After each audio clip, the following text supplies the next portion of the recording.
Well, it's been a few days since the 2025 NBA Draft Lottery, the emotions have settled, and now it's time to make sense of what we witnessed. Some of my conclusions will be painfully obvious, but I'll say them anyway.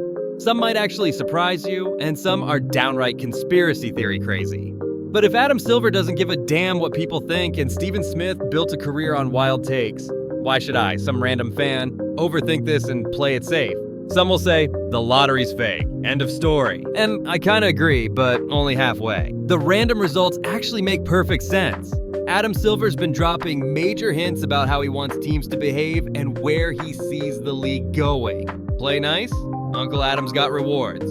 Act up? You'll be punished. Alright, tinfoil hats on, let's go.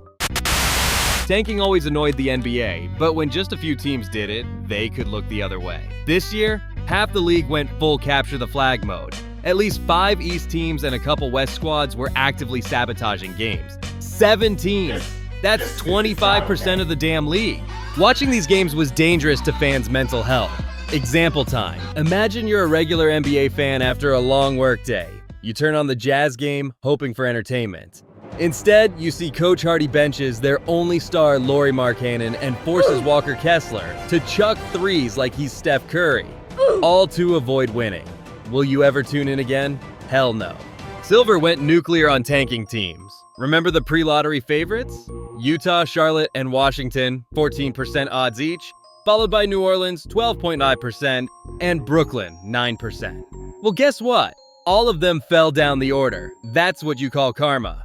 While the Hornets and Nets got off easy, Washington and Utah got absolutely screwed, dropping 4 spots each.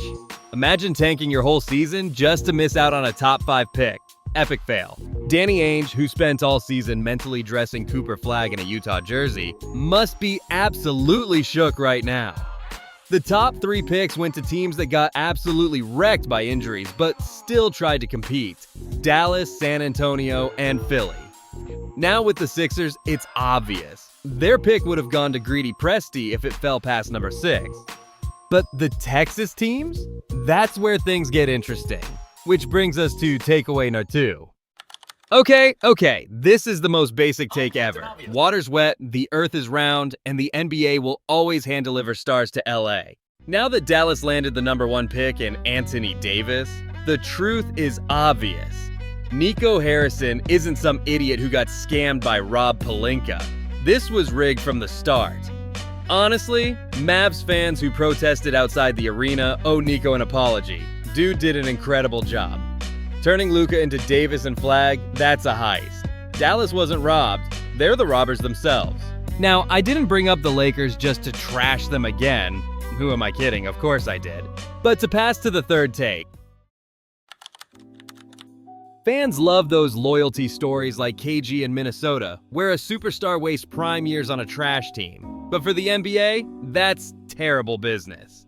Those sagas don't move ratings, jerseys collect dust, and TV networks won't pay up for that garbage. If you're a small market team lucky enough to draft a superstar, you've got 2 options. Build a contender around them fast, or ship them out to a real franchise. It's the law of the jungle. Brutal but fair. If you hesitate too long, one day Adam Silver himself will knock on your door with an offer you can't refuse. And honestly, the Spurs getting that number 2 pick has me suspicious. Is this just dumb luck? A gift to help Wemby? Or maybe a trade asset for Milwaukee's inevitable Giannis decision? After the Lillard injury and Milwaukee's front office mess, the Bucks are stuck. And let's be real, the league's worst nightmare is Giannis wasting another year in that sinking ship. For strong TV ratings, you need a top 3 NBA player competing in the late playoff rounds. Giannis hasn't been there recently, and it's only getting harder for him in the next year or 2. But like I said before, maybe the league decided to give our generation's future Batman another young Robin. Though some fans doubt whether this year's number 2 pick fits that role. In their view, the team already has Fox, Castle, and Vassell. Do the Spurs really need another ball-dominant guard? This raises interesting questions about fit. Like and subscribe if you want me to expose why a 3-guard lineup could work, and if Dylan Harper makes sense for Spurs. Finally, they've stopped hiding the script. And honestly, who cares? We don't care. Since when does the NBA have to act like baseball or football instead of pro wrestling? We've seen this movie before. 2008, Chicago kid Derrick Rose miraculously lands with the Bulls, 1.7% odds, post LeBron Cleveland, 3 number 1 picks in 4 years. Zion to New Orleans, right after AD forced his way to, wait for it, the Lakers. The league's been playing puppet master for years. At least now they're not bothering with the charade. So why did cooperflagg going to Dallas spark such strong reactions? Here's my take. The league has never rigged things this blatantly before. All their previous adjustments were way more subtle. Think back to when the Luka to Lakers trade broke. What was your third thought? First was probably the insiders got it wrong. Then Nico Harrison lost his mind. But that third thought, the 190% of NBA fans had? The Mavs are totally getting cooperflagg as compensation.